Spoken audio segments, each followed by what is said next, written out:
Welcome back to the channel, Legendary Legacy, Audiobook Free Daily, a channel that shares the audio recap and full audiobook of the legendary best-selling books of all time without spending a penny.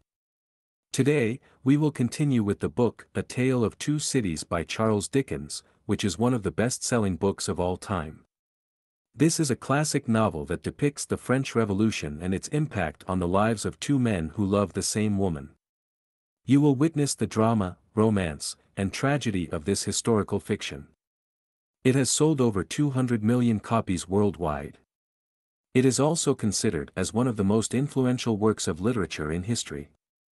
We will continue with Episode 2, Book the First, Recalled to Life, Chapter 4, The Preparation, Chapter 5, The Wine Shop, and Chapter 6, The Shoemaker. Listen to the recap audiobook episodes of the channel, which are published on YouTube, Spotify, Apple Podcast, Google Podcast, and other podcast platforms. You can tell us more information about any book you would like us to have an audiobook about. Please leave your book info below in the video comments. New audiobook episodes are published daily and recap books are published on Sundays every week. If you find this content useful, please support our channel by liking, commenting on the video, following, subscribing, and sharing this content with your friends and relatives so that we have more motivation to produce more audiobook episodes with the best and latest quality. Thank you for listening and have a nice day. Book the First, Recalled to Life. Chapter 4, The Preparation. When the mail got successfully to Dover, in the course of the forenoon, the head drawer at the Royal George Hotel opened the coach door as his custom was. He did it with some flourish of ceremony, for a mail journey from London in winter was an achievement to congratulate an adventurous traveller upon. By that time, there was only one adventurous traveller left be congratulated, for the two others had been set down at their respective roadside destinations. The mildewy inside of the coach, with its damp and dirty straw, its disagreeable smell, and its obscurity, was rather like a larger dog kennel. Mr. Lorry, the passenger, shaking himself out of it in chains of straw, a tangle of shaggy wrapper, flapping hat, and muddy legs, was rather like a larger sort of dog. There will be a packet to Calais, tomorrow, drawer. Yes, sir, if the weather holds and the wind sets tolerable fair. The tide will serve pretty nicely at about 2 in the afternoon, sir. Bed, sir. I shall not go to bed till night, but I want a bedroom, and a barber. And then breakfast, sir. Yes, sir. That way, sir, if you please. Show Concord. Gentleman's valise and hot water to Concord. Pull off gentleman's boots in Concord. You will find a fine sea coal fire, sir. Fetch barber to Concord. Stir about there, now, for Concord. The Concord bedchamber being always assigned to a passenger by the mail, and passengers by the mail being always heavily wrapped up from head to foot, the room had the odd interest for the establishment of the Royal George, that although but one kind of man was seen to go into it, all kinds and varieties of men came out of it. Consequently, an other drawer, and 2 porters, and several maids and the landlady, were all loitering by accident at various points of the road between the Concord and the coffee-room, when a gentleman of 60, formally dressed, in a brown suit of clothes, pretty well worn, but very well kept, with large square cuffs and large flaps to the pockets, passed along on his way to his breakfast. The coffee-room had no other occupant, that forenoon, than the gentleman in brown. His breakfast table was drawn before the fire, and as he sat, with its light shining on him, waiting for the meal, he sat so still, that he might have been sitting for his portrait. Very orderly and methodical he looked, with a hand on each knee, and a loud watch ticking a sonorous sermon under his flapped waistcoat, as though it pitted its gravity and longevity against the levity and evanescence of the brisk fire. He had a good leg, and was a little vain of it, for his brown stockings fitted sleek and close, and were of a fine texture. His shoes and buckles, too, though plain, were trim. He wore an odd little sleek crisp flaxen wig, setting very close to his head, which wig, it is to be presumed, was made of hair, but which looked far more as though it were spun from filaments of silk or glass. His linen, though not of a fineness in accordance with his stockings, was as white as the tops of the waves that broke upon the neighboring beach, or the specks of sail that glinted in the sunlight far at sea. A face habitually suppressed and quieted, was still lighted up under the quaint wig by a pair of moist bright eyes that it must have cost their owner, in years gone by, some pains to drill to the composed and reserved expression of Tellson's Bank. He had a healthy color in his cheeks, and his face, though lined, bore few traces of anxiety. But perhaps the confidential bachelor clerks in Tellson's Bank were principally occupied with the cares of other people, and perhaps second-hand cares, like second-hand clothes, come easily off and on. Completing his resemblance to a man who was sitting for his poor trait, Mr. Lorry dropped off to sleep. The arrival of his breakfast roused him, and he said to the drawer, as he moved his chair to it, "I wish accommodation prepared for a young lady who may come here at any time today. She may ask for Mr. Jarvis Lorry, or she may only ask for a gentleman from Tellson's Bank. Please to let me know." "Yes, sir." "Tellson's Bank in London, sir?" "Yes." "Yes, sir. We have oftentimes the honour to entertain your gentlemen in their travelling backwards and forwards betwixt London and Paris, sir. A vast deal of travelling, sir, in Tellson and Company's house." "Yes. We are quite a French house, as well as an English one." "Yes, sir. Not much in the habit of such travelling yourself, I think, sir?" "Not of late years. It is 15 years since I, came last from France." "Indeed, sir. That was before my time here, sir." "Before our people's time here, sir. The George was in other hands at that time, sir." "I believe so. But I would hold a pretty wager, sir, that a house like Tellson and Company was flourishing, a matter of 50, not to speak of 15 years ago." "You might treble that, and say 150, yet not be far from the truth." "Indeed, sir." Rounding his mouth and both his eyes, as he stepped backward from the table, the waiter shifted his napkin from his right arm to his left, dropped into a comfortable attitude, and stood surveying the guest while he ate and drank, as from an observatory or watchtower. Accord ing to the immemorial usage of waiters in all ages. When Mr. Lorry had finished his breakfast, he went out for a stroll on the beach. The little narrow, crooked town of Dover hid itself away from the beach, and ran its head into the chalk cliffs, like a marine OS trick. The beach was a desert of heaps of sea and stones tumbling wildly about, and the sea did what it liked, and what it liked was destruction. It thundered at the town, and thundered at the cliffs, and brought the coast down, madly. The air among the houses was of so strong a pisca-tory flavor that one might have supposed sick fish went up to be dipped in it, as sick people went down to be dipped in the sea. A little fishing was done in the port, and a quantity of strolling about by night, and looking seaward, particularly at those times when the tide made, and was near flood. Small tradesmen, who did no business whatever, sometimes unaccountably realized large fortunes, and it was remarkable that nobody in the neighborhood could endure a lamplighter. As the day declined into the afternoon, and the air, which had been at intervals clear enough to allow the French coast to be seen, became again charged with mist and vapor, Mr. Lorry's thoughts seemed to cloud too. When it was dark, and he sat before the coffee-room fire, awaiting his dinner as he had awaited his breakfast, his mind was busily digging, in the live red coals. A bottle of good claret after dinner does a digger in the red coals no harm, otherwise than as it has a tendency to throw him out of work.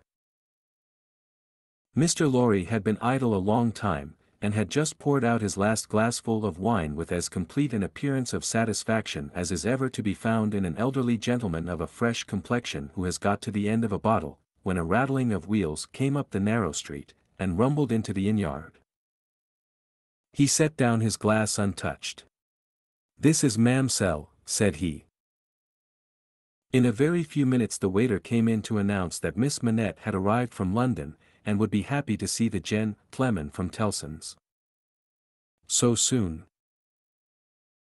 Miss Manette had taken some refreshment on the road, and required none then, and was extremely anxious to see the gentleman from Tellson's immediately, if it suited his pleasure and convenience.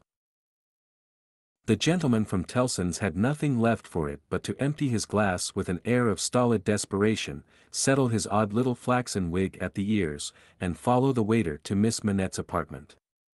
It was a large, dark room, furnished in a funereal manner with black horsehair, and loaded with heavy dark tables. These had been oiled and oiled, until the two tall candles on the table in the middle of the room were gloomily reflected on every leaf, as if they were buried in deep graves of black mahogany, and no light to speak of could be expected from them until they were dug out.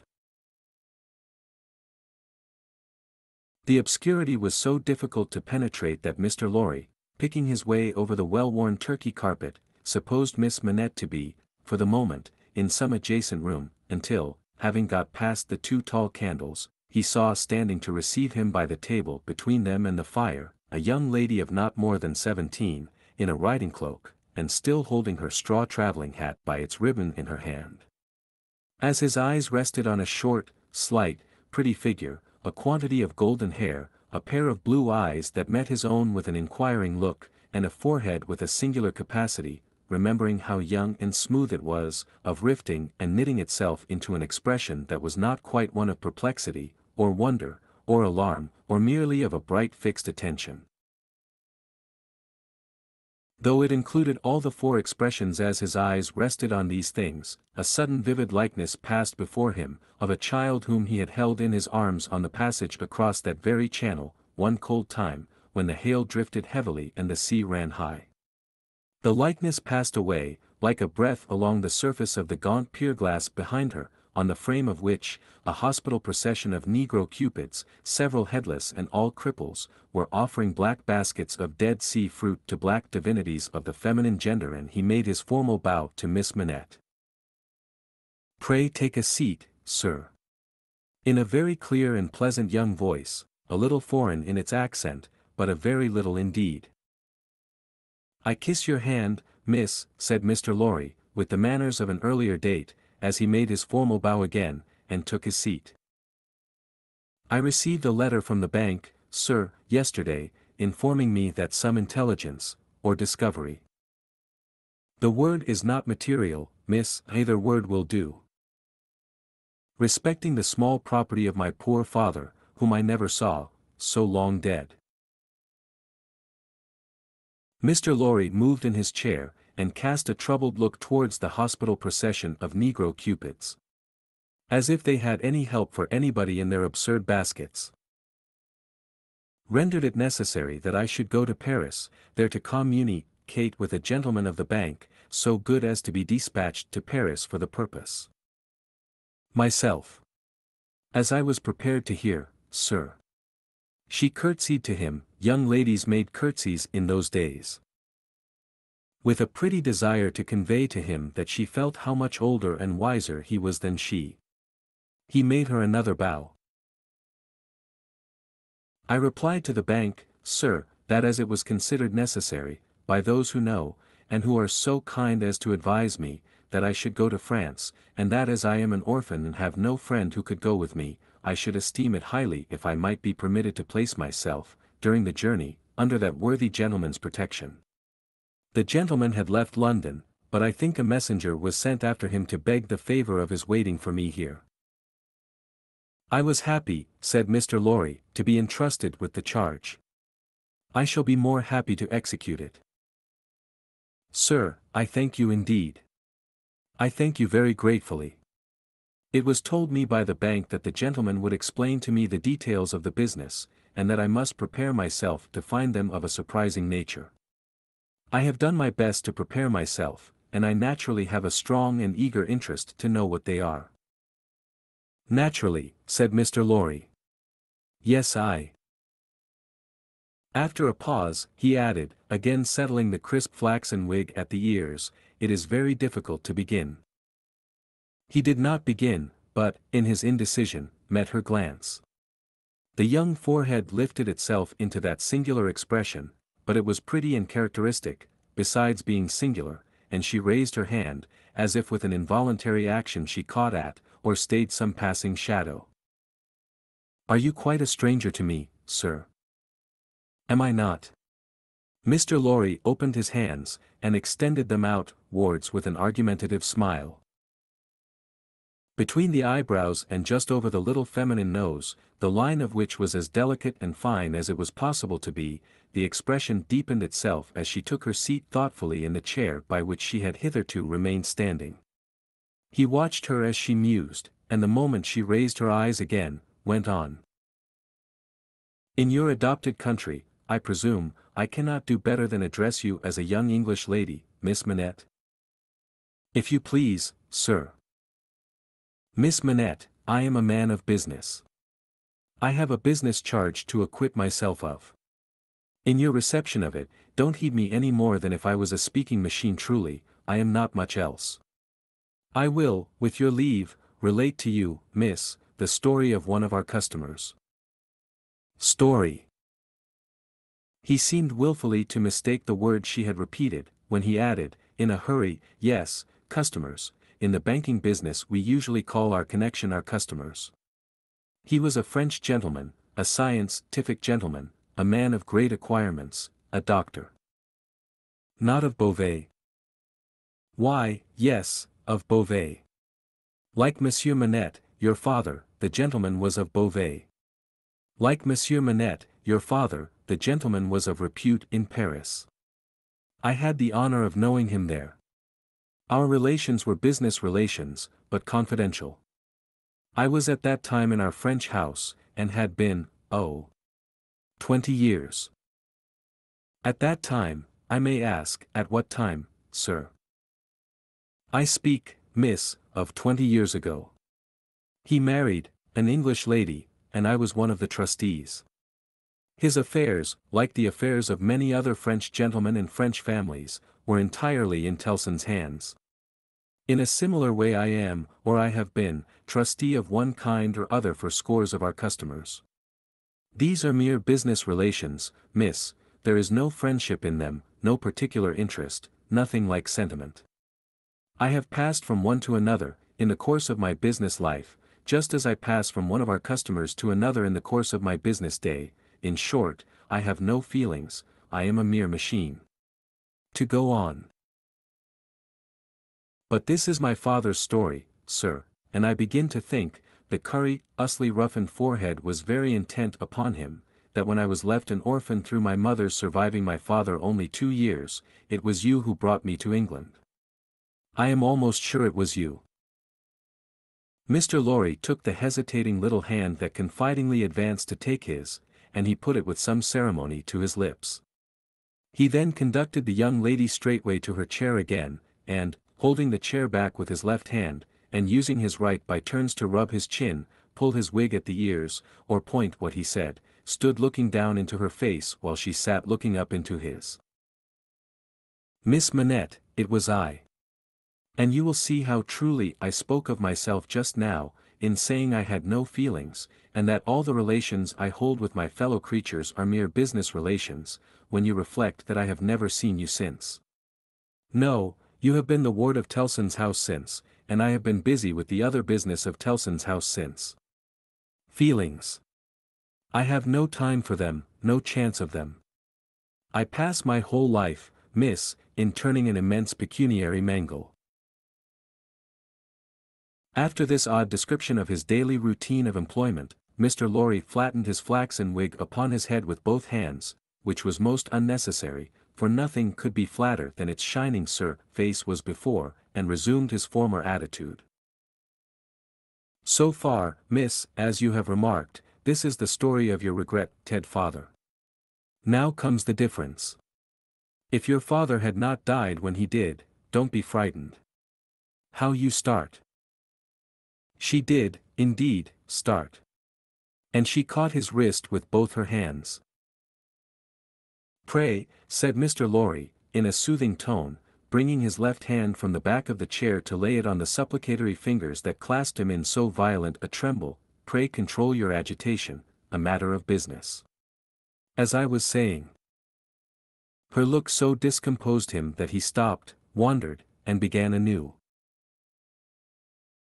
"As I was saying, if Monsieur Manette had not died, if he had suddenly and silently disappeared, if he had been spirited away, if it had not been difficult to guess to what dreadful place, though no art could trace him, if he had an enemy in some compatriot who could exercise a privilege that I in my own time have known the boldest people afraid to speak of in a whisper, across the water there, for instance, the privilege of filling up blank forms for the consignment of any one to the oblivion of a prison for any length of time, if his wife had implored the king, the queen, the court, the clergy, for any tidings of him, and all quite in vain, then the history of your father would have been the history of this unfortunate gentleman, the doctor of Beauvais. I entreat you to tell me more, sir. I will. I am going to. You can bear it. I can bear anything but the uncertainty you leave me in at this moment. You speak collectedly, and you are collected. That's good." Though his manner was less satisfied than his words. "A matter of business. Regard it as a matter of business that must be done. Now if this doctor's wife, though a lady of great courage and spirit, had suffered so intensely from this cause before her little child was born." "The little child was a daughter, sir." "A daughter. A matter of business, don't be distressed. Miss, if the poor lady had suffered so intensely before her little child was born, that she came to the determination of sparing the poor child the inheritance of any part of the agony she had known the pains of, by rearing her in the belief that her father was dead, no, don't kneel. In heaven's name, why should you kneel to me? For the truth. Oh dear, good, compassionate sir, for the truth. A matter of business. You confuse me, and how can I transact business if I am confused? Let us be clear-headed. If you could kindly mention now, for instance, what 9 times 9 pence are, or how many shillings in 20 guineas, it would be so encouraging. I should be so much more at my ease about your state of mind." Without directly answering to this appeal, she sat so still when he had very gently raised her, and the hands that had not ceased to clasp his wrists were so much more steady than they had been, that she communicated some reassurance to Mr. Jarvis Lorry. That's right, that's right. Courage. Business. You have business before you, useful business. Miss Manette, your mother took this course with you. And when she died, I believe broken-hearted, having never slackened her unavailing search for your father, she left you, at 2 years old, to grow to be blooming, beautiful, and happy, without the dark cloud upon you of living in uncertainty whether your father soon wore his heart out in prison, or wasted there through many lingering years. As he said the words he looked down, with an admiring pity, on the flowing golden hair, as if he pictured to himself that it might have been already tinged with grey. You know that your parents had no great possession, and that what they had was secured to your mother and to you. There has been no new discovery, of money, or of any other property, but... He felt his wrist held closer, and he stopped. The expression in the forehead, which had so particularly attracted his notice, and which was now immovable, had deepened into one of pain and horror. But he has been found. He is alive. Greatly changed, it is too probable, almost a wreck, it is possible, though we will hope the best. Still, alive. Your father has been taken to the house of an old servant in Paris, and we are going there, I, to identify him if I can, you, to restore him to life, love, duty, rest, comfort. A shiver ran through her frame, and from it through his. She said, in a low, distinct, awe-stricken voice, as if she were saying it in a dream. I am going to see his ghost. It will be his ghost, not him. Mr. Lorry quietly chafed the hands that held his arm. There. See now, see now. The best and the worst are known to you, now. You are well on your way to the poor wronged gentleman, and, with a fair sea voyage, and a fair land journey, you will be soon at his dear side. She repeated in the same tone, sunk to a whisper, I have been free, I have been happy, yet his ghost has never haunted me. Only one thing more, said Mr. Lorry, laying stress upon it as a wholesome means of enforcing her attention, he has been found under another name, his own, long forgotten or long concealed. It would be worse than useless now to inquire which, worse than useless to seek to know whether he has been for years overlooked, or always designedly held prisoner. It would be worse than useless now to make any inquiries, because it would be dangerous. Better not to mention the subject, anywhere or in any way, and to remove him, for a while at all events, out of France. Even I, safe as an Englishman, and even Tellson's, important as they are to French credit, avoid all naming of the matter. I carry about me, not a scrap of writing openly referring to it. This is a secret service altogether. My credentials, entries, and memoranda, are all comprehended in the one line, recalled to life, which may mean anything. But what is the matter? She doesn't notice a word. Miss Manette. Perfectly still and silent, and not even fallen back in her chair, she sat under his hand, utterly insensible, with her eyes open and fixed upon him, and with that last expression looking as if it were carved or branded into her forehead. So close was her hold upon his arm, that he feared to detach himself lest he should hurt her, therefore he called out loudly for assistance without moving. A wild-looking woman, whom even in his agitation, Mr. Lorry observed to be all of a red color, and to have red hair, and to be dressed in some extraordinary tight-fitting fashion, and to have on her head a most wonderful bonnet like a grenadier wooden measure, and good measure too, or a great Stilton cheese, came running into the room in advance of the inn servants, and soon settled the question of his detachment from the poor young lady, by laying a brawny hand upon his chest, and sending him flying back against the nearest wall. I really think this must be a man, was Mr. Lorry's breathless reflection, simultaneously with his coming against the wall. Why, look at you all, bawled this figure, addressing the servants. Why don't you go and fetch things, instead of standing there staring at me? I am not so much to look at, am I? Why don't you go and fetch things? I'll let you know, if you don't bring smelling salts, cold water, and vinegar, quick, I will. There was an immediate dispersal for these restoratives, and she softly laid the patient on a sofa, and tended her with great skill and gentleness, calling her, my precious, and my bird, and spreading her golden hair aside over her shoulders with great pride and care. And you in brown, she said, indignantly turning to Mr. Lorry, couldn't you tell her what you had to tell her, without frightening her to death? Look at her, with her pretty pale face and her cold hands. Do you call that being a banker?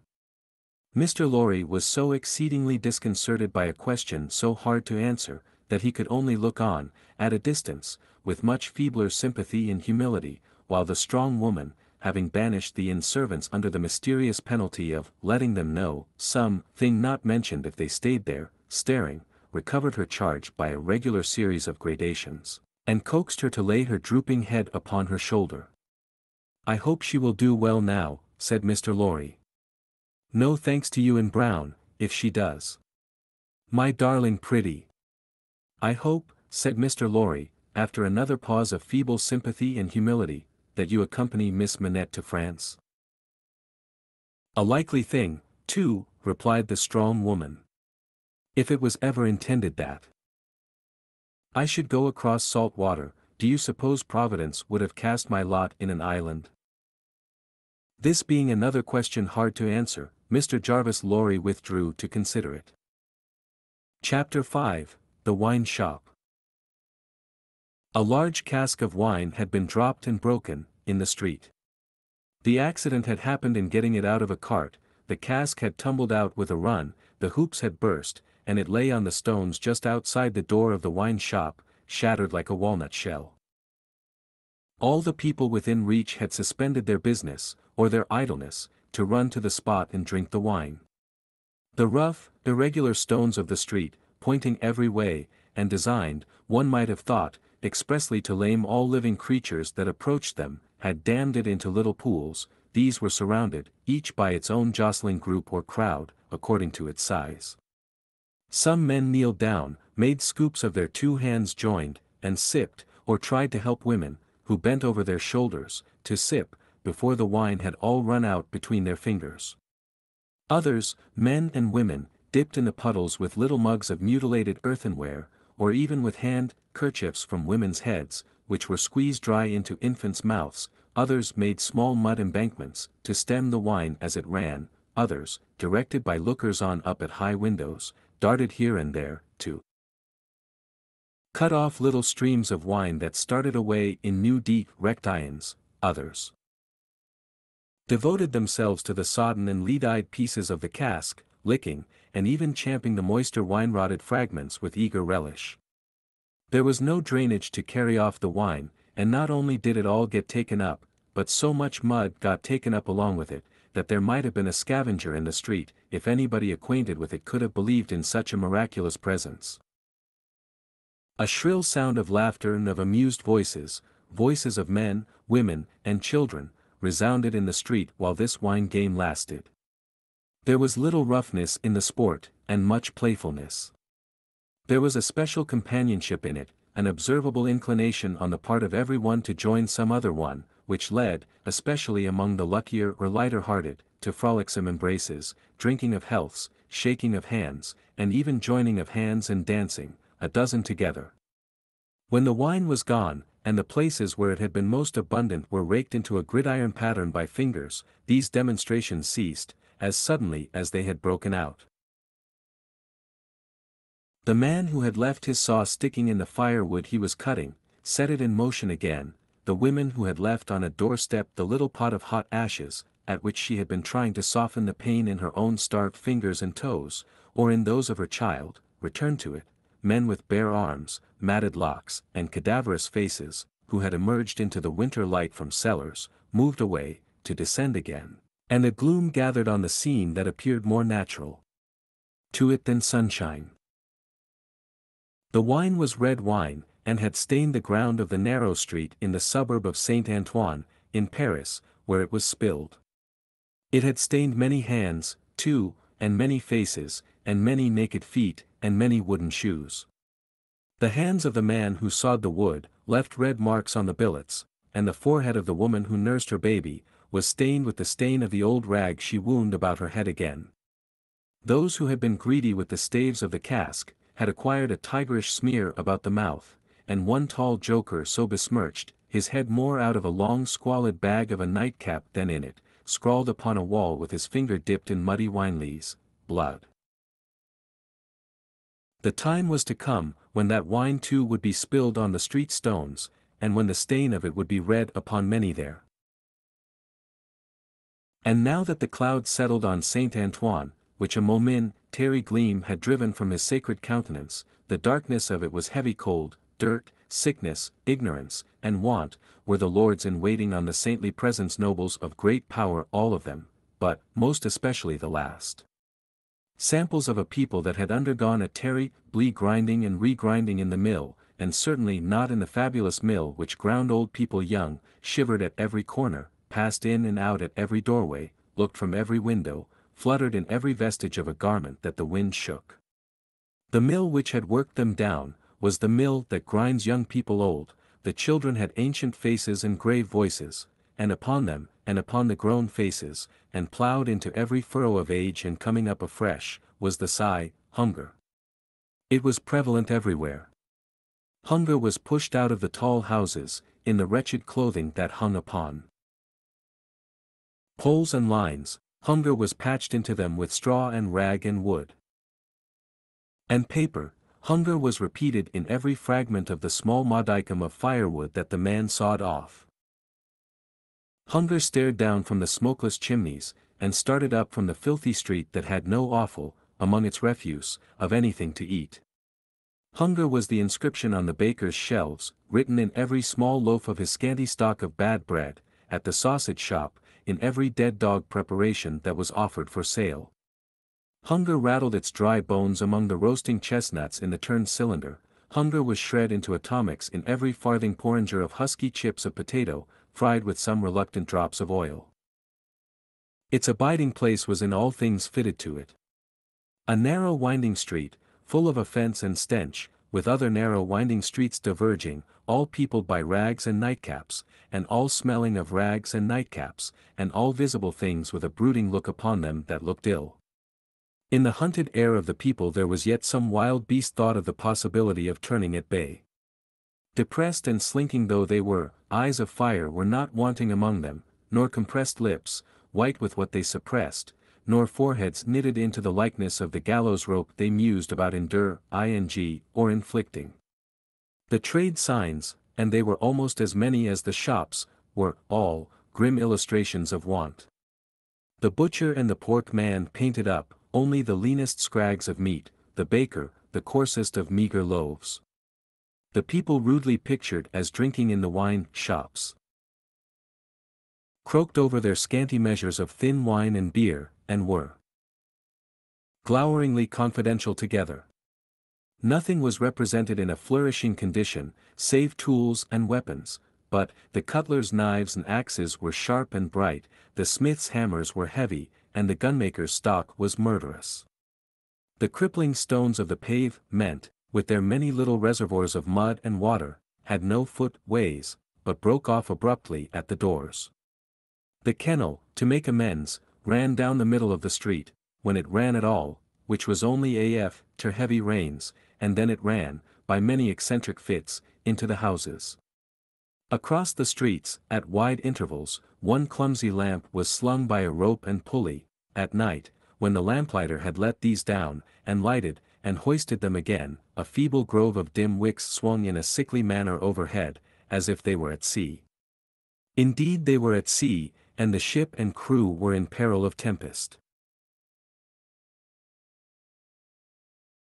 For, the time was to come, when the gaunt scarecrows of that region should have watched the lamplighter, in their idleness and hunger, so long, as to conceive the idea of improving on his method, and hauling up men by those ropes and pulleys, to flare upon the darkness of their condition.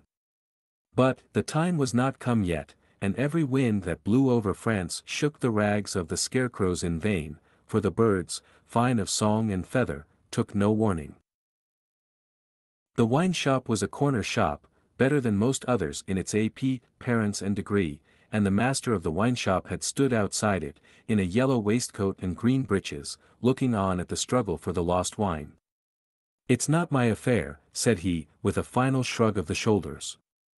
"The people from the market did it. Let them bring another." There, his eyes happening to catch the tall joker writing up his joke, he called to him across the way. "Say, then, my Gaspard, what do you do there?" The fellow pointed to his joke with immense significance, as is often the way with his tribe. It missed its mark, and completely failed, as is often the way with his tribe too. "What now? Are you a subject for the mad hospital?" said the wine shopkeeper, crossing the road, and obliterating the jest with a handful of mud, picked up for the purpose, and smeared over it. "Why do you write in the public streets? Is there, tell me thou, is there no other place to write such words in?" In his expostulation he dropped his cleaner hand, perhaps accidentally, perhaps not, upon the joker's heart. The joker rapped it with his own, took a nimble spring upward, and came down in a fantastic dancing attitude, with one of his stained shoes jerked off his foot into his hand, and held out. A joker of an extremely, not to say wolfishly practical character, he looked, under those circumstances. Put it on," said the other. "Call wine, and finish there." With that advice, he wiped his soiled hand upon the joker's dress, such as it was, quite deliberately, as having dirted the hand on his account, and then recrossed the road and entered the wine shop. This wine shop keeper was a bull-necked, martial-looking man of 30, and he should have been of a hot temperament, for, although it was a bitter day, he wore no coat, but carried one slung over his shoulder. His shirt sleeves were rolled up, too, and his brown arms were bare to the elbows. Neither did he wear anything more on his head than his own crisply curling short dark hair. He was a dark man altogether, with good eyes and a good bold breadth between them. Good-humored looking on the whole, but implacable looking, too, evidently a man of a strong resolution and a set purpose, a man not desirable to be met, rushing down a narrow pass with a gulf on either side, for nothing would turn the man. Madame Defarge, his wife, sat in the shop behind the counter as he came in. Madame Defarge was a stout woman of about his own age, with a watchful eye that seldom seemed to look at anything, a large hand heavily ringed, a steady face, strong features, and great composure of manner. There was a character about Madame Defarge, from which one might have predicated that she did not often make mistakes against herself in any of the reckonings over which she presided.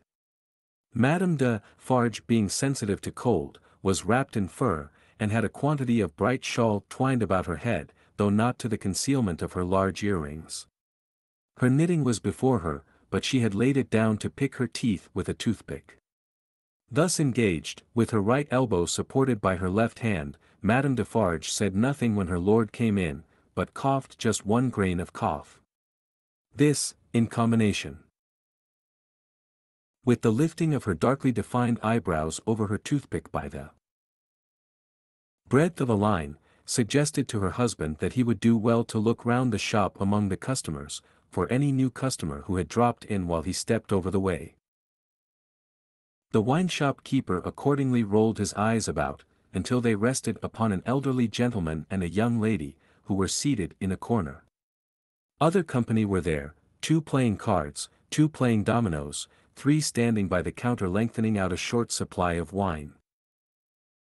As he passed behind the counter, he took notice that the elderly gentleman said in a look to the young lady, "This is our man." "What the devil do you do in that galley there?" said Monsieur Defarge to himself. "I don't know you." But, he feigned not to notice the 2 strangers, and fell into discourse with the triumvirate of customers who were drinking at the counter. "How goes it, Jacques?" said one of these 3 to Monsieur Defarge. "Is all the spilt wine swallowed?" "Every drop, Jacques," answered Monsieur Defarge.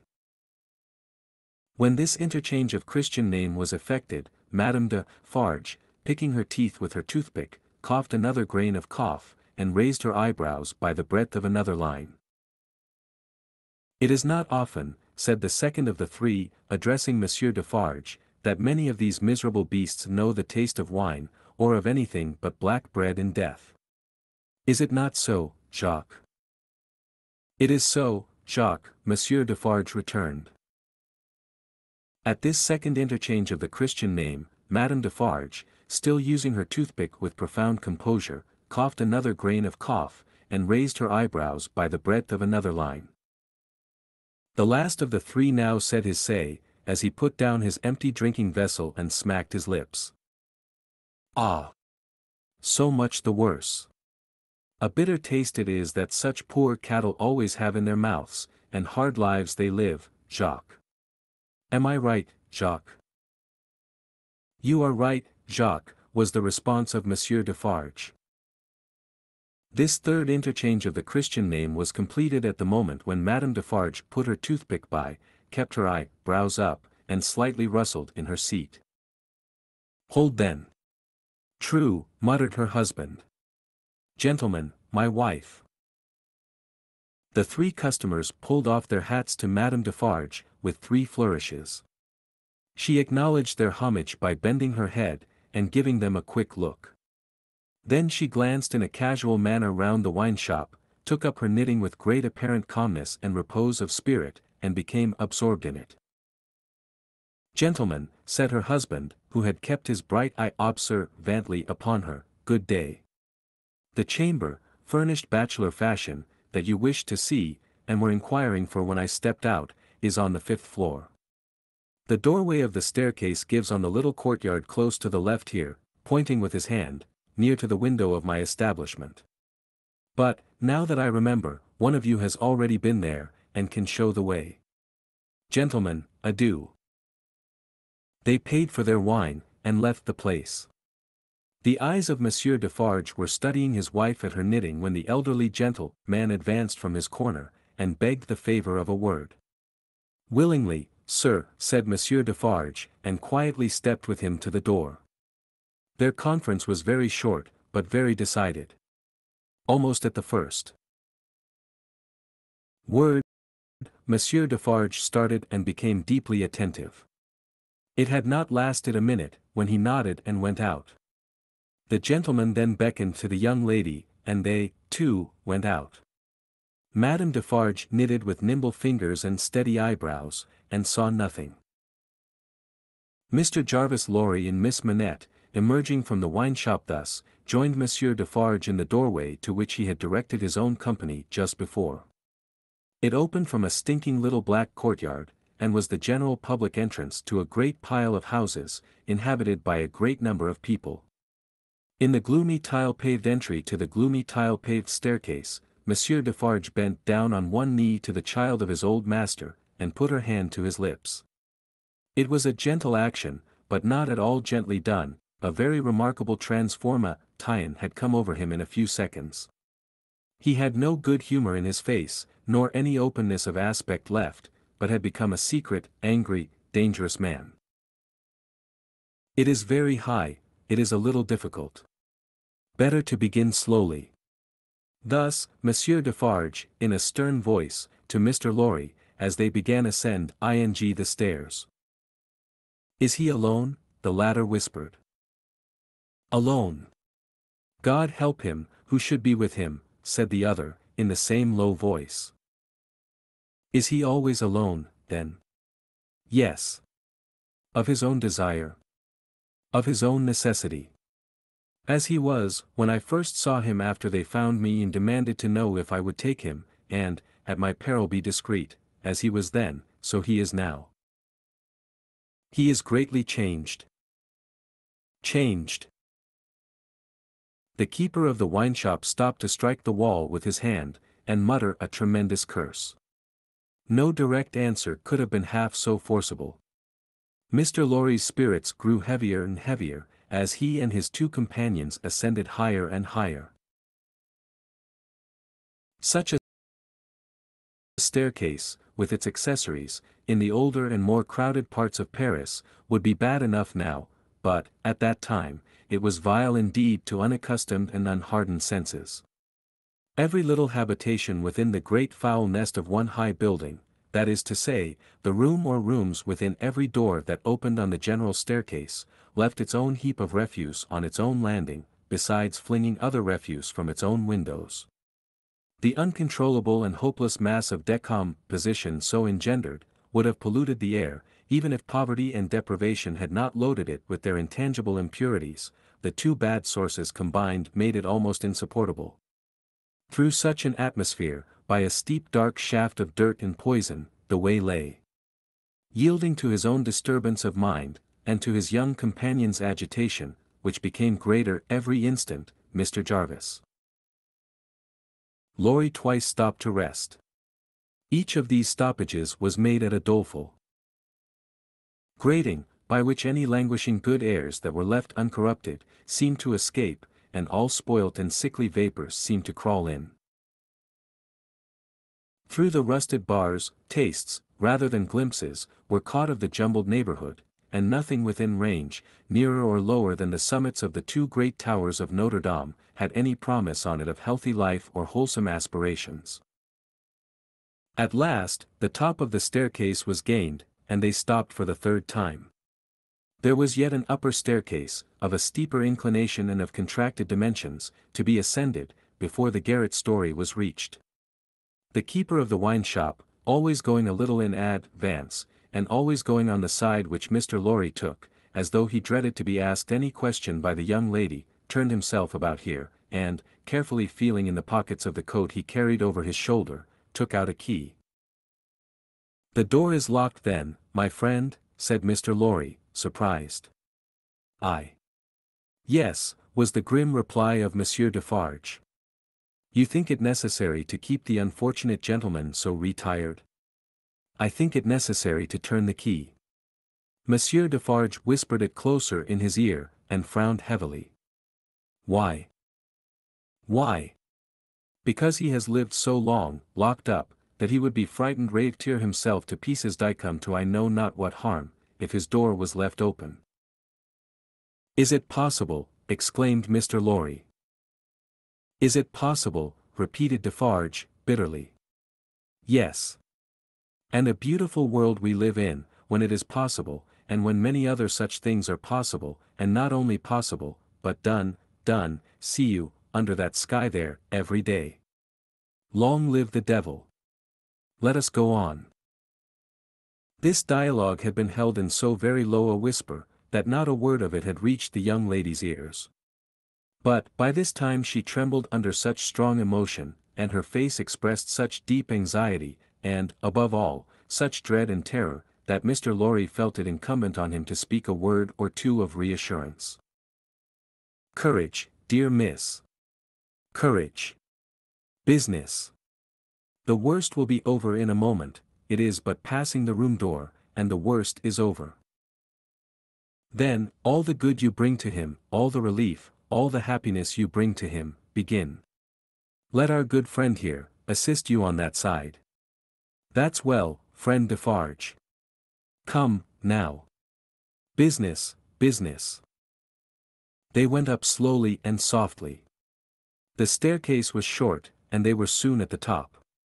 There, as it had an abrupt turn in it, they came all at once in sight of three men, whose heads were bent down close together at the side of a door, and who were intently looking into the room to which the door belonged, through some chinks or holes in the wall. On hearing footsteps close at hand, these three turned, and rose, and showed themselves to be the three of one name who had been drinking in the wine-shop. I forgot them in the surprise of your visit, explained Monsieur Defarge. Leave us, good boys, we have business here. The three glided by, and went silently down. There appearing to be no other door on that floor, and the keeper of the wine-shop going straight to this one when they were left alone, Mr. Lorry asked him in a whisper, with a little anger. Do you make a show of Monsieur Manette? I show him, in the way you have seen, to a chosen few. Is that well? I think it is well. Who are the few? How do you choose them? I choose them as real men, of my name, Jacques is my name, to whom the sight is likely to do good. Enough, you are English, that is another thing. Stay there, if you please, a little moment. With an admonitory gesture to keep them back, he stooped, and looked in through the crevice in the wall. Soon raising his head again, he struck twice or thrice upon the door, evidently with no other object than to make a noise there. With the same intention, he drew the key across it, 3 or 4 times, before he put it clumsily into the lock, and turned it as heavily as he could. The door slowly opened inward under his hand, and he looked into the room and said something. A faint voice answered something. Little more than a single syllable could have been spoken on either side. He looked back over his shoulder, and beckoned them to enter.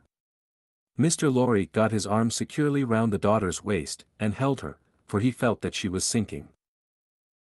Business, business, he urged, with a moisture that was not of business shining on his cheek. Come in, come in. I am afraid of it, she answered, shuddering. Of it? What? I mean of him. Of my father. Rendered in a manner desperate, by her state and by the beckoning of their conductor, he drew over his neck the arm that shook upon his shoulder, lifted her a little, and hurried her into the room. He sat her down just within the door, and held her, clinging to him. Defarge drew out the key, closed the door, locked it on the inside, took out the key again, and held it in his hand. All this he did, methodically, and with as loud and harsh an accompaniment of noise as he could make. Finally, he walked across the room with a measured tread to where the window was. He stopped there, and faced round. The garret, built to be a depository for firewood and the like, was dim and dark, for, the window of dormer shape, was in truth a door in the roof, with a little crane over it for the hoisting up of stores from the street, unglazed, and closing up the middle in two pieces, like any other door of French construction. To exclude the cold, one half of this door was fast closed, and the other was opened but a very little way. Such a scanty portion of light was admitted through these means, that it was difficult, on first coming in, to see anything, and long habit alone could have slowly formed in any one, the ability to do any work requiring nicety in such obscurity. Yet, work of that kind was being done in the garret, for, with his back towards the door, and his face towards the window where the keeper of the wine-shop stood looking at him, a white-haired man sat on a low bench, stooping forward and very busy, making shoes. Chapter 6, The Shoemaker. "Good day," said Monsieur Defarge, looking down at the white head that bent low over the shoemaking. It was raised for a moment, and a very faint voice responded to the salutation, as if it were at a distance. "Good day. You are still hard at work, I see." After a long silence, the head was lifted for another moment, and the voice replied, "Yes, I am working." This time, a pair of haggard eyes had looked at the questioner, before the face had dropped again. The faintness of the voice was pitiable and dreadful. It was not the faintness of physical weakness, though confinement and hard fare no doubt had their part in it. Its deplorable peculiarity was, that it was the faintness of solitude and disuse. It was like the last feeble echo of a sound made long and long ago. So entirely had it lost the life and resonance of the human voice, that it affected the senses like a once beautiful color faded away into a poor weak stain. So sunken and suppressed it was, that it was like a voice underground. So expressive it was, of a hopeless and lost creature, that a famished traveler, wearied out by lonely wandering in a wilderness, would have remembered home and friends in such a tone before lying down to die. Some minutes of silent work had passed, and the haggard eyes had looked up again, not with any interest or curiosity, but with a dull mechanical perception, beforehand, that the spot where the only visitor they were aware of had stood, was not yet empty. "I want," said Defarge, who had not removed his gaze from the shoemaker, "to let in a little more light here. You can bear a little more." The shoemaker stopped his work, looked with a vacant air of listen-ing, at the floor on one side of him, then similarly, at the floor on the other side of him, then, upward at the speaker. "What did you say? You can bear a little more light." "I must bear it, if you let it in." Laying the palest shadow of a stress upon the second word. The opened half-door was opened a little further, and secured at that angle for the time. A broad ray of light fell into the garret, and showed the workman with an unfinished shoe upon his lap, pausing in his labor. His few common tools and various scraps of leather were at his feet and on his bench. He had a white beard, raggedly cut, but not very long, a hollow face, and exceedingly bright eyes. The hollowness and thinness of his face would have caused them to look large, under his yet dark eyebrows and his confused white hair, though they had been really otherwise, but, they were naturally large, and looked unnatурally so. His yellow rags of shirt lay open at the throat, and showed his body to be withered and worn. He, and his old canvas frock, and his loose stockings, and all his poor tatters of clothes, had, in a long seclusion from direct light and air, faded down to such a dull uniformity of parchment yellow, that it would have been hard to say which was which. He had put up a hand between his eyes and the light, and the very bones of it seemed transparent. So he sat, with a steadfastly vacant gaze, pausing in his work. He never looked at the figure before him, without first looking down on this side of himself, then on that, as if he had lost the habit of associating place with sound. He never spoke, without first wandering in this manner, and forgetting to speak. "Are you going to finish that pair of shoes today?" asked Defarge, motioning to Mr. Lorry to come forward. "What did you say? Do you mean to finish that pair of shoes today?" "I can't say that I mean to." "I suppose so. I don't know." But, the question reminded him of his work, and he bent over it. Again. Mr. Lorry came silently forward, leaving the daughter by the door. When he had stood, for a minute or two, by the side of Defarge, the shoemaker looked up. He showed no surprise at seeing another figure, but the unsteady fingers of one of his hands strayed to his lips as he looked at it. His lips and his nails were of the same pale lead color, and then the hand dropped to his work, and he once more bent over the shoe. The look and the action had occupied but an instant. "You have a visitor, you see," said Monsieur Defarge. "What did you say?" "Here is a visitor." The shoemaker looked up as before, but without removing a hand from his work. "Come," said Defarge. "Here is Monsieur, who knows a well-made shoe when he sees one. Show him that shoe you are working at. Take it, Monsieur." Mr. Lorry took it in his hand. "Tell Monsieur what kind of shoe it is, and the maker's name." There was a longer pause than usual, before the shoemaker replied, "I forget what it was you asked me." "What did you say?" "I said, couldn't you describe the kind of shoe, for Monsieur's in for?" "Madame? It is a lady's shoe. It is a young lady's walking shoe. It is in the present mode. I never saw the mode. I have had a pattern in my hand." He glanced at the shoe with some little passing touch of pride. "And the maker's name?" said Defarge. Now that he had no work to hold, he laid the knuckles of the right hand in the hollow of the left, and then the knuckles of the left hand in the hollow of the right, and then passed a hand across his bearded chin, and so on in regular changes, without a moment's intermission. The task of recalling him from the vagrancy into which he always sank when he had spoken, was like recalling some very weak person from a swoon, or endeavoring, in the hope of some disclosure, to stay the spirit of a fast-dying man. "Did you ask me for my name?" "Assuredly I did." 105, North Tower. "Is that all?" 105, North Tower. With a weary sound that was not a sigh, nor a groan, he bent to work again, until the silence was again broken. "You are not a shoemaker by trade," said Mr. Lorry, looking steadfastly at him.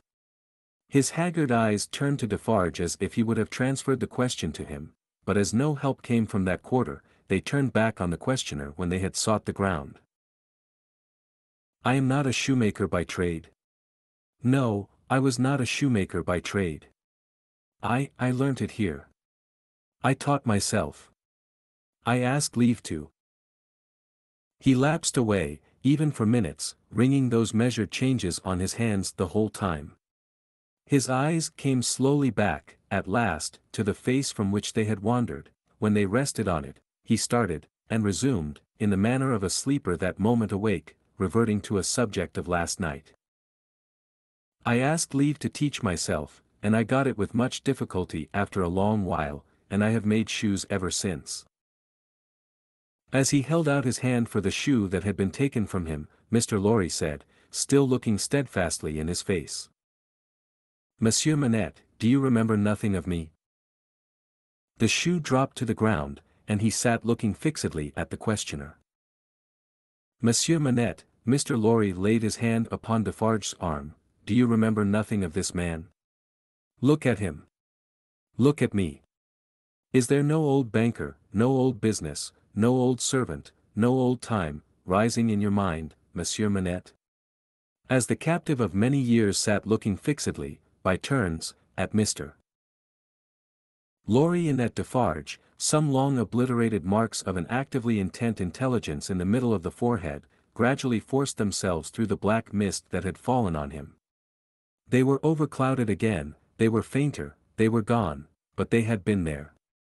And so exactly was the expression repeated on the fair young face of her who had crept along the wall to a point where she could see him, and where she now stood looking at him, with hands which at first had been only raised in frightened compassion, if not even to keep him off and shut out the sight of him, but which were now extending towards him, trembling with eagerness to lay the spectral face upon her warm young breast, and love it back to life and hope. So exactly was the expression repeated, though in stronger characters, on her fair young face, that it looked as though it had passed like a moving light, from him to her. Darkness had fallen on him in its place. He looked at the two, less and less attentively, and his eyes in gloomy abstraction sought the ground and looked about him in the old way. Finally, with a deep long sigh, he took the shoe up, and resumed his work. "Have you recognized him, monsieur?" asked Defarge in a whisper. "Yes, for a moment. At first I thought it quite hopeless, but I have unquestionably seen, for a single moment, the face that I once knew so well." "Hush! Let us draw further back." "Hush!" She had moved from the wall of the garret, very near to the bench on which he sat. There was something awful in his unconsciousness of the figure that could have put out its hand and touched him as he stooped over his labor. Not a word was spoken, not a sound was made. She stood, like a spirit, beside him, and he bent over his work. It happened, at length, that he had occasion to change the instrument in his hand, for his shoemaker's knife. It lay on that side of him which was not the side on which she stood. He had taken it up, and was stooping to work again, when his eyes caught the skirt of her dress. He raised them, and saw her face. The two spectators started forward, but she stayed them with a motion of her hand. She had no fear of his striking at her with the knife, though they had.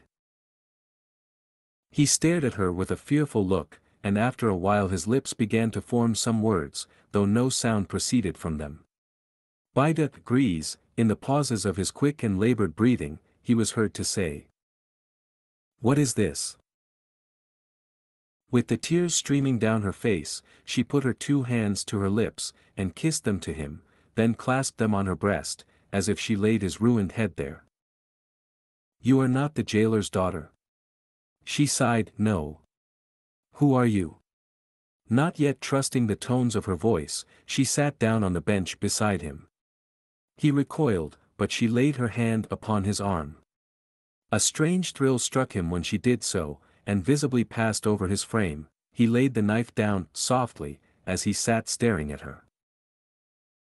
Her golden hair, which she wore in long curls, had been hurriedly pushed aside, and fell down over her neck. Advancing his hand by little and little, he took it up and looked at it. In the midst of the action he went astray, and, with another deep sigh, fell to work at his shoemaking. But not for long. Releasing his arm, she laid her hand upon his shoulder.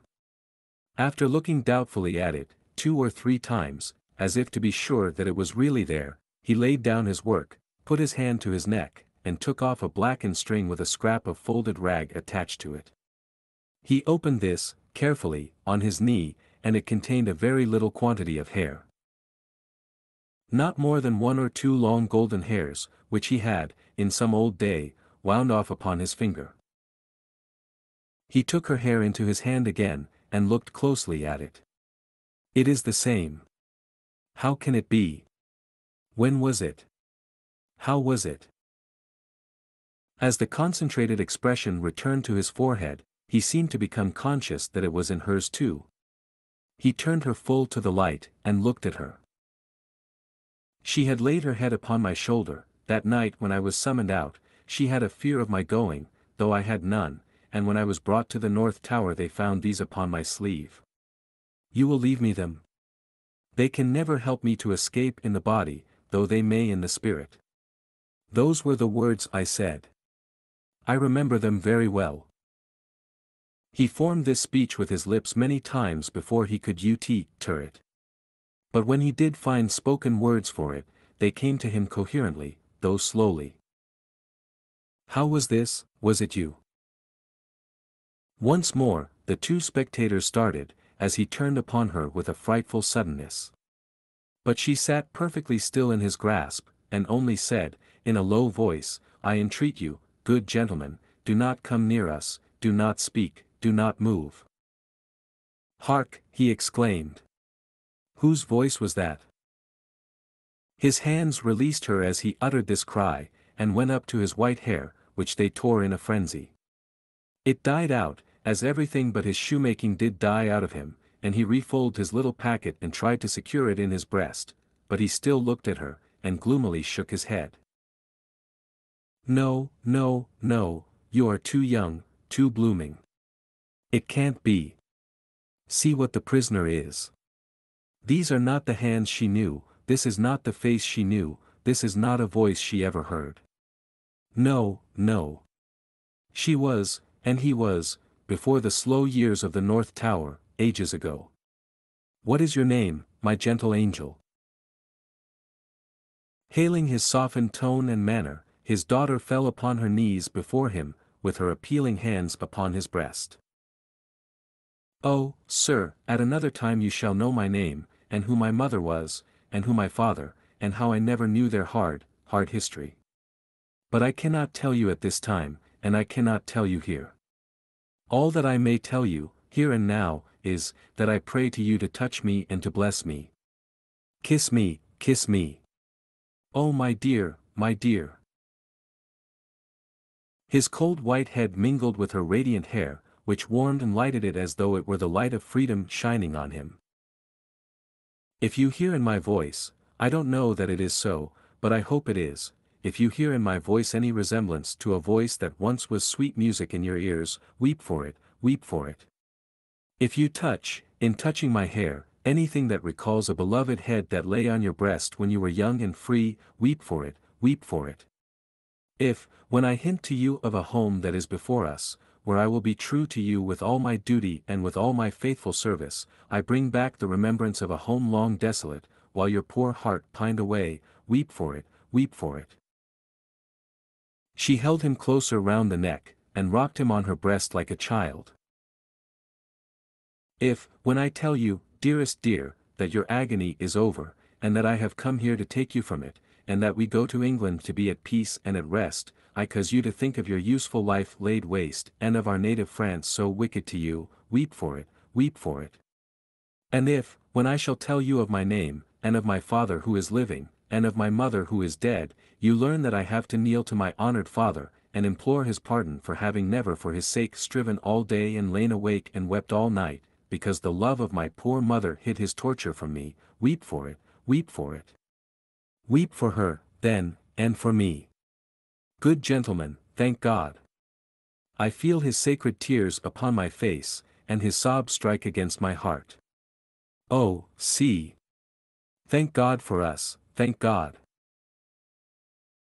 He had sunk in her arms, and his face dropped on her breast, a sight so touching, yet so terrible in the tremendous wrong and suffering which had gone before it, that the two beholders covered their faces. When the quiet of the garret had been long undisturbed, and his heaving breast and shaken form had long yielded to the calm that must follow all storms, emblem to humanity, of the rest and silence into which the storm called life must hush at last, they came forward to raise the father and daughter from the ground. He had gradually dropped to the floor, and lay there in a lethargy, worn out. She had nestled down with him, that his head might lie upon her arm, and her hair drooping over him curtained him from the light.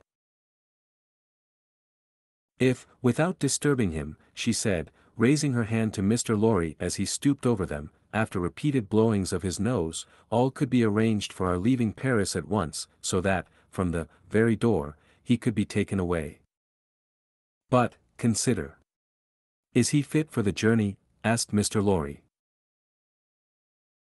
More fit for that, I think, than to remain in this city, so dreadful to him. It is true, said Defarge, who was kneeling to look on and hear. More than that, Monsieur Manette is, for all reasons, best out of France. Say, shall I hire a carriage and post horses?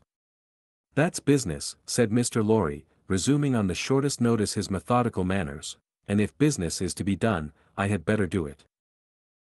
Then be so kind, urged Miss Manette, as to leave us here. You see how composed he has become, and you cannot be afraid to leave him with me now. Why should you be? If you will lock the door to secure us from interruption, I do not doubt that you will find him, when you come back, as quiet as you leave him. In any case, I will take care of him until you return, and then we will remove him straight. Both Mr. Lorry and Defarge were rather disinclined to this course, and in favor of one of them remaining. But, as there were not only carriage and horses to be seen to, but travelling papers, and as time pressed, for the day was drawing to an end, it came at last to their hastily dividing the business that was necessary to be done, and hurrying away to do it. Then, as the darkness closed in, the daughter laid her head down on the hard ground close at the father's side, and watched him. The darkness deepened and deepened, and they both lay quiet, until a light gleamed through the chinks in the wall. Mr. Lorry and Monsieur Defarge had made all ready for the journée, and had brought with them, besides travelling cloaks and wrap, purse, bread and meat, wine, and hot coffee. Monsieur Defarge put this provender, and the lamp he carried, on the shoemaker's bench. There was nothing else in the garret but a pallet bed, and he and Mr. Lorry roused the captive, and assisted him to his feet. No human intelligence could have read the mysteries of his mind, in the scared blank wonder of his face. Whether he knew what had happened, whether he recollected what they had said to him, whether he knew that he was free, were questions which no sagacity could have solved. They tried speaking to him, but he was so confused, and so very slow to answer, that they took fright at his bewilderment, and agreed for the time to tamper with him no more. He had a wild, lost manner of occasionally clasping his head in his hands, that had not been seen in him before, yet, he had some pleasure in the mere sound of his daughter's voice, and invariably turned to it when she spoke. In the submissive way of one long accustomed to obey under coercion, he ate and drank what they gave him to eat and drink, and put on the cloak and other wrappings, that they gave him to wear. He readily responded to his daughter's drawing her arm through his, and took, and kept, her hand in both his own. They began to descend, Monsieur Defarge going first with the lamp, Mr. Lorry closing the little procession. They had not traversed many steps of the long main staircase when he stopped, and stared at the roof and round at the wales. "You remember the place, my father? You remember coming up here? What did you say?" But, before she could repeat the question, he murmured an answer as if she had repeated it. "Remember? No, I don't remember. It was so very long ago." That he had no recollection whatever of his having been brought from his prison to that house, was apparent to them. They heard him mutter, 105, North Tower, and when he looked about him, it evidently was for the strong fortress walls which had long encompassed him. On their reaching the courtyard he instinctively altered his tread, as being in expectation of a drawbridge, and when there was no drawbridge, and he saw the carriage waiting in the open street, he dropped his daughter's hand and clasped his head again. No crowd was about the door, no people were discernible at any of the many windows, not even a chance passer-by was in the street. An unnatural silence and desertion reigned there. Only one soul was to be seen, and that was Madame Defarge, who leaned against the doorpost, knitting, and saw nothing.